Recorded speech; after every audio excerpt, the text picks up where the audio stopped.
Merhaba, bugün Motosikletli Fotoğrafçı kanalının ilk fotoğraf gezisine çıkıyoruz. Rivayete göre Osmanlı sadrazamlarından Merzifonlu Kara Mustafa Paşa, Bağdat seferi dönüşü askerleriyle birlikte Kayseri yakınlarındaki İncesu Deresi kıyısında kamp kurarlar. O gece rüyasında o ıssız bölgeyi ihya etmesi söylenir. Bu rüyası üzerine İncesu Deresi'nin yakınlarında bir kervansaray, bir cami ve hamam yaptırır. Bu şekilde o bölgede yerleşim başlar. Biz de bugün o beldeye, Kayseri'nin güzel ilçesi İncesu'ya gideceğiz. Orada çekimleri yapacağız. Videonun sonunda da İncesu'da bugün çekeceğim fotoğraflardan bir sunum paylaşacağım.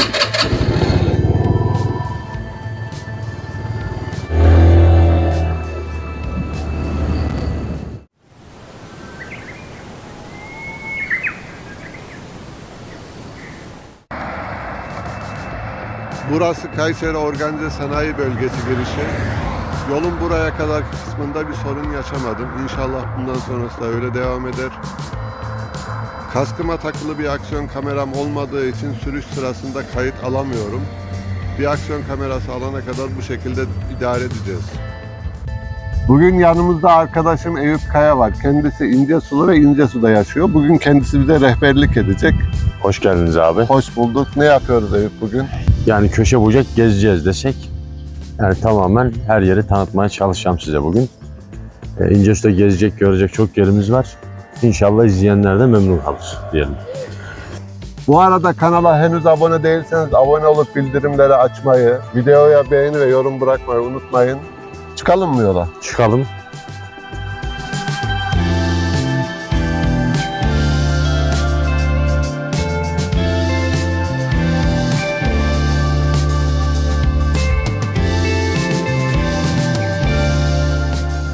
Bugün kahvaltımızı İncesu Marina'da yapıyoruz. Kahvaltıdan sonra da fotoğraf makinemizi alacağız.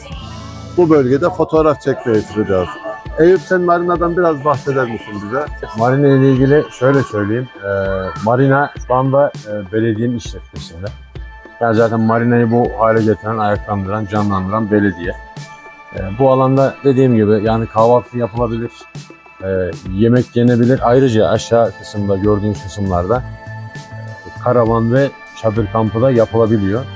Akşamları burada organizasyonlar da yapılabiliyor. Tabii yani doğum günü tarzı eğlence organizasyonları yapılabilir burada. Yani aslında belediyeye ait olduğu için burada biraz daha fiyatlar da daha uygun olabiliyor. Afiyet olsun. Teşekkür ederim. Afiyet olsun.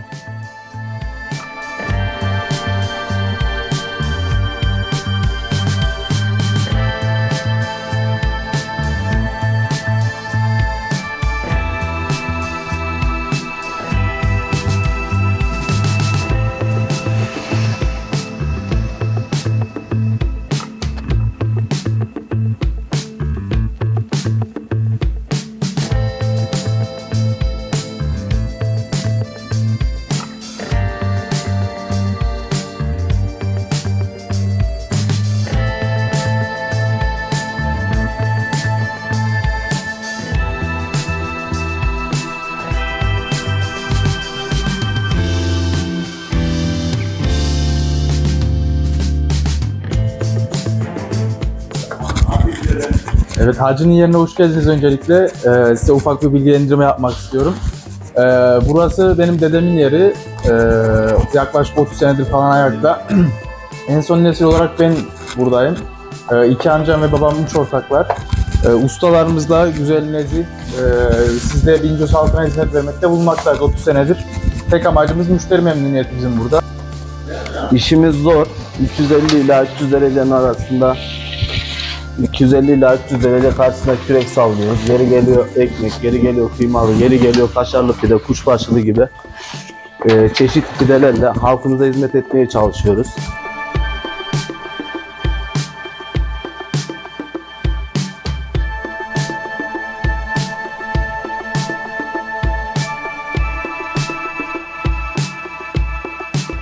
Garibim namıma kerem diyorlar, aslımı el almış haram diyorlar. Hastayım derdime verem diyorlar, Maraşlı Şeyhoğlu satılmışım ben. Merhum Faruk Nafiz Çamlıbel'in Han Duvarları şiirinde bahsi geçen İncesu'daki handayız. Çekimlerimize burada devam edeceğiz.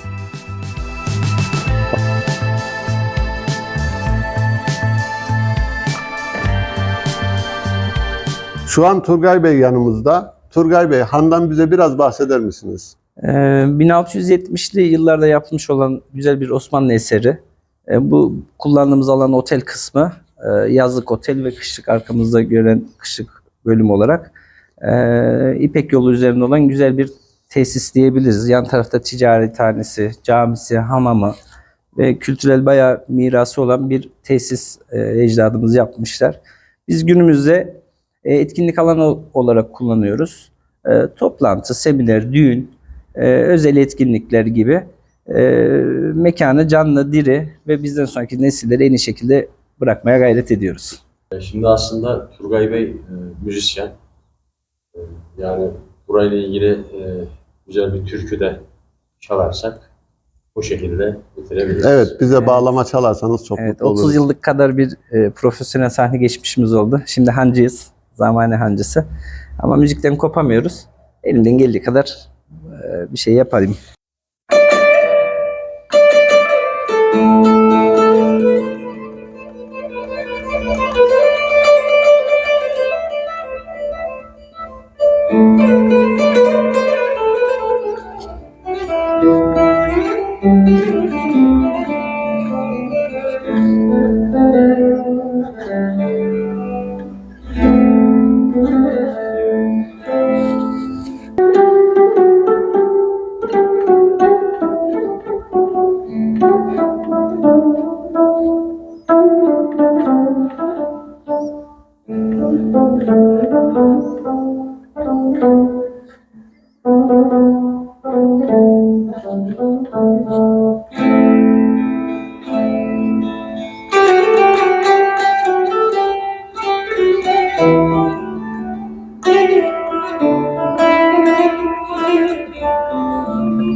Vallahi bravo.